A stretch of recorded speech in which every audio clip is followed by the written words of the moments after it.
Hello, welcome to my channel. I'm Mark Morse. Today I'm going to be responding to a thread from MGK Boston. He wants us to name 5 records or artists that we were listening to when we were 12 or 13 years old. And this is something very dear to my heart, so I was happy to jump in on this. Some of you who've been here before might remember my You Never Forget Your First Three, about my first 3 albums I bought. And I started buying albums when I was about 12, 13, so that's just about perfect for me. I did switch this up a little bit because I just didn't want to repeat all the albums I did in that video, so I've added a few more. I've kept a couple of them, but I'm going to link to MGK Boston's original post on his channel, so you can go over there and watch the video, and you can participate too. And while you're over there, you might as well subscribe to MGK Boston's channel. It's a great channel, very fun guy. I think you're going to like it. Not that he needs my help, but if you're going over there anyway, go ahead and sub MGK Boston. The first record I bought, and I guess I should give it a little context. When I was 12 and 13, it would have been 1974 and 1975. But to put this in context, I was brought up in a large family. I was one of the younger children of 9 children, so I had lots of older brothers and sisters, and a lot of what I absorbed was stuff they were listening to. Some stuff I picked up on my own, but a lot of this early stuff was stuff that I had heard either through a brother, or I had a brother-in-law named Ron that I really picked up a lot of music from him too. But I always have to start with this album. This is the very first album I ever bought. Alice Cooper, Welcome to My Nightmare. And this is the actual album that I bought. It is in terrible condition because I didn't really take care of my records back in those days. But I've always kept this. I have updated records now that play better and that I keep better care of. But this is the original record. I love this thing. I played it all the time. I've told stories in other videos about some of my favorite memories with these records. I'm not going to bore you again and tell you these stories. Only that Alice Cooper, Welcome to My Nightmare, really, really got me into the music world and buying records. The other record I bought about the same time, and it's a record from the previous decade, and one you'll no doubt recognize. Sgt. Pepper's Lonely Hearts Club Band, The Beatles. I was fortunate to, I don't know if it's fortunate, but it just happened that I had heard Beatles songs. I always liked Beatles songs. Nowhere Man, I remember just being enamored with that when I was younger. But Sgt. Pepper was one of the records laying around in my brother's rooms. One of the very first records I took notice of. I was just drawn to the cover, and then when I listened to it, like everybody else, I love this record. I played this record. This really was what launched me into the Beatles. And to this day, the Beatles are my favorite band. I don't think I need to say anything more about Sgt. Pepper's. Another record that my brother-in-law had that I was just in love with, David Bowie, Space Oddity. This, of course, had the Space Oddity song on there. This is ground control to Major Tom. That song. All of these songs on this record I came to love, still love them all to this day.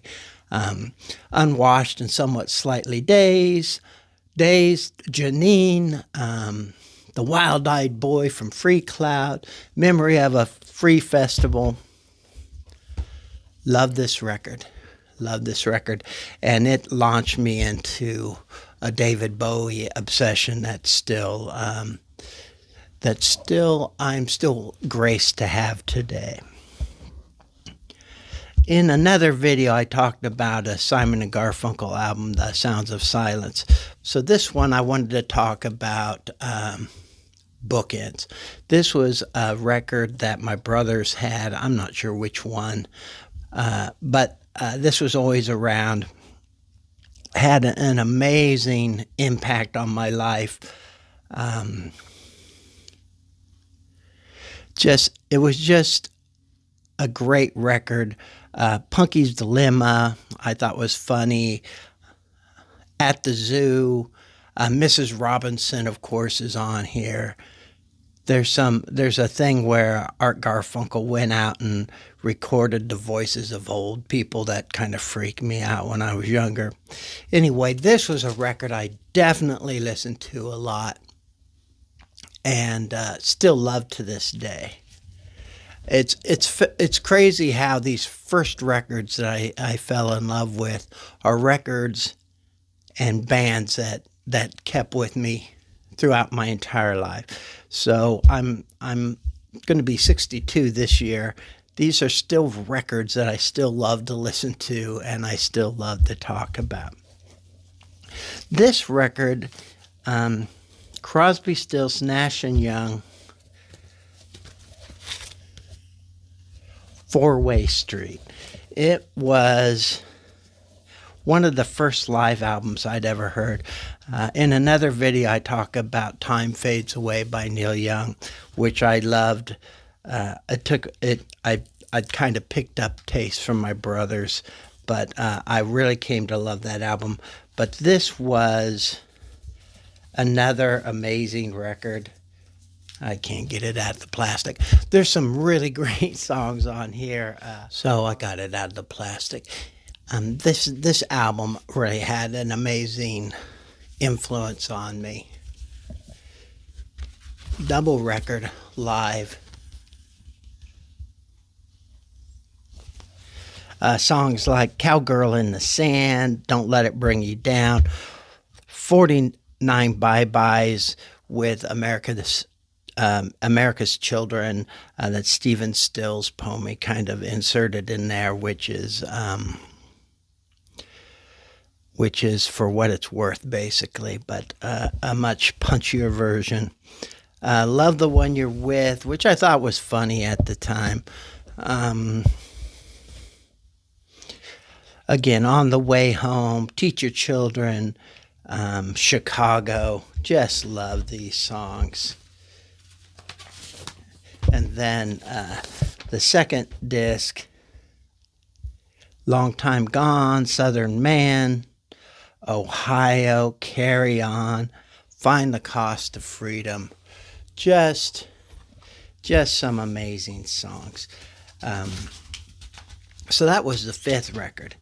Now, as an extra bonus, I'm going to throw in a sixth record because this was a record I was listening to a lot at the time. And this obviously came from an older brother, my brother Terry, actually. And it's Arlo Guthrie's Alice's Restaurant. So,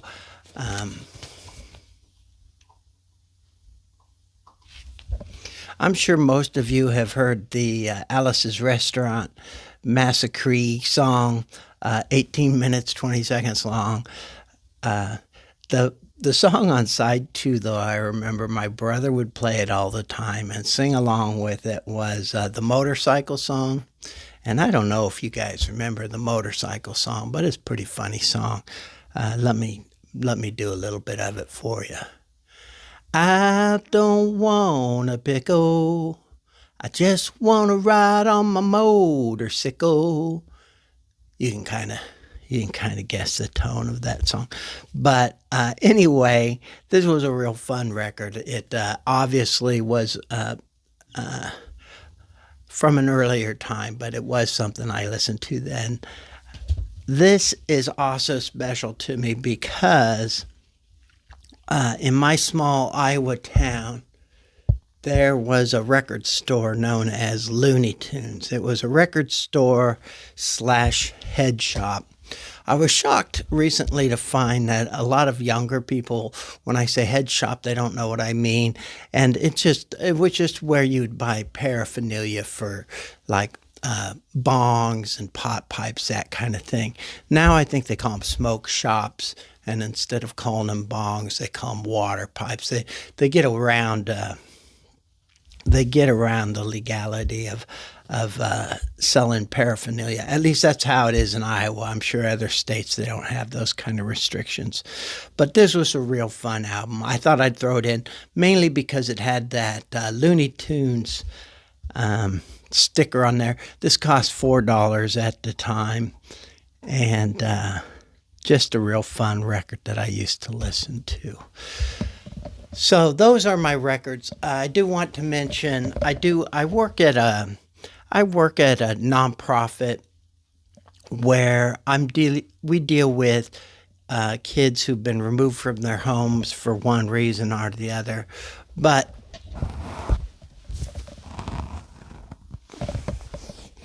April is Child Abuse Prevention Month, and I felt like I wanted to say something about that. I'm not going to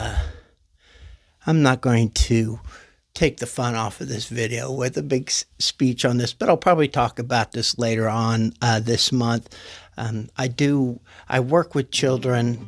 For the last 22 years, I've worked with children who have come from abusive homes, and I've seen just such terrible things, but I've also have seen some remarkable success stories, and I can see where the cycle of abuse has been broken. It's very satisfying, but it's a very trying thing, and I just want to make this something aware of. There's just a lot of kids out there that have had it rough or are experiencing it right now. But that's all I'm going to say about that now. Thanks a lot, Mike, for doing this thread. It was a lot of fun. I could have gone on forever. I'm sort of doing it now. So let me end, and I'll see you all again real soon.